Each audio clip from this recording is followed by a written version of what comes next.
English phrases for talking about plans and goals from espressoenglish.net. Do you make New Year's resolutions? Here are the top 5 goals people tend to have for the new year, along with some other ways to express related goals. The most common goal is to lose weight. Here are some other ways to express related plans. You could say, I want to lose 10 pounds. I'm trying to get back into shape. Or, I'm trying to get in better shape. Or, my goal is to work out more. Work out means exercise. You could also resolve to eat healthier, eat less, or eat more fruit and vegetables. Or you could say you plan to cut down on junk food. Cut down on means to reduce, and junk food refers to unhealthy food.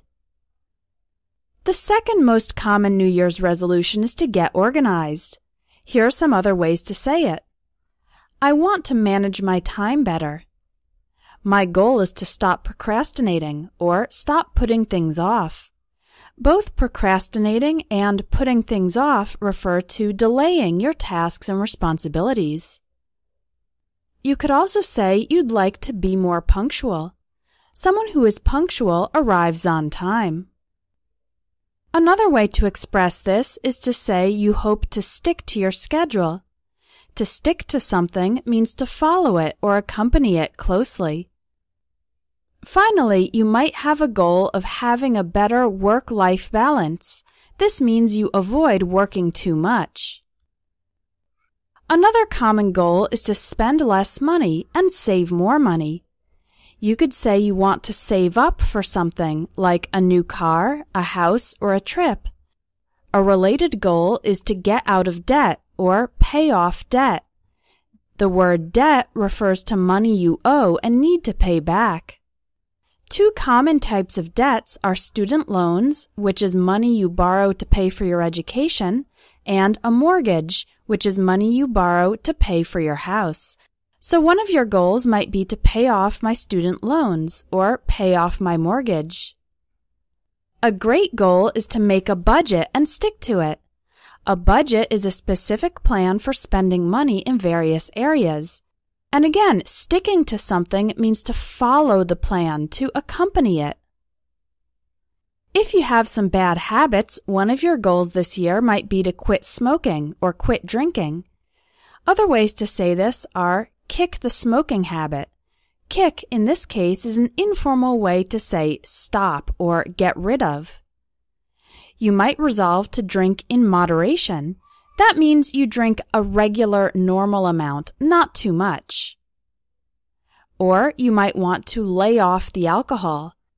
To lay off something means to stop using or stop consuming so much of it. The 5th common New Year's resolution is to spend more time with family and friends. You might say, I'd like to improve my marriage this year, or I want to play with my kids more. Another goal could be to reconnect with old friends. Reconnect means to get in contact with someone after a long time of no contact. Some other ways to express this are, I'd like to show my family how much I love them. And, I hope to be a better husband, a better wife, a better mother, or a better father. All of these phrases refer to goals of improving relationships. So now that you know the most common resolutions, how can we talk about making them? Here are some English phrases for stating your goals. Use I'm going to and I'm not going to state promises and intentions. You can add the word definitely for extra emphasis. For example, this year I'm definitely going to learn a new language. From now on, I'm not going to eat at McDonald's. Another way to express your intentions is to use the phrase, I'm determined to, or I'm determined not to. These phrases express your firm emotional commitment to your goals.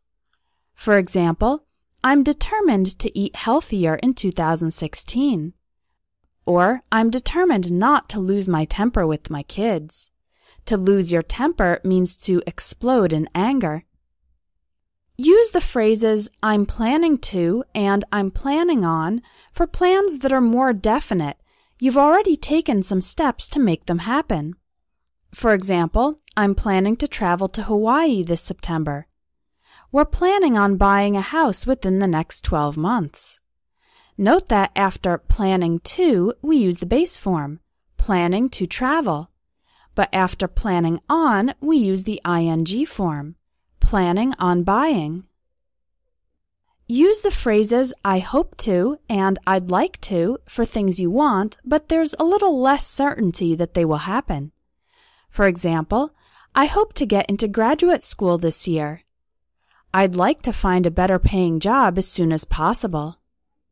And finally, use I might and I'm thinking about when you're not completely certain, you are only considering the idea. For example, I might get a dog, although I'm not sure if my apartment's big enough for a pet. I'm thinking about having another child this year. Note that after might, we use the base form, get, I might get a dog. And after thinking about, we use the ing form, I'm thinking about having another child. Here are some phrases you can use to express excitement when something will definitely happen in the future and you are excited about. I'm looking forward to plus the ing form. For example, I'm looking forward to starting guitar lessons. I'm really looking forward to visiting my cousins in June. I haven't seen them in 5 years. You could also say, I can't wait to plus the base form of a verb, or I can't wait for plus a noun. For example, I can't wait to see the new Star Wars movie. I can't wait for summer vacation. And a third expression for expressing your excitement is I'm counting down the days until. For example, I'm counting down the days until the end of the semester. An informal way to express excitement is to say I'm psyched or I'm pumped. For example, I'm psyched about the opportunity to go to China. I'm pumped to start my new job in February. Finally, you can use the future perfect to talk about what you hope to accomplish or finish before the year ends. For example, by the end of the year, I will have run a marathon. By the end of the year, I will have improved my English. By the end of the year, I will have saved up $10,000.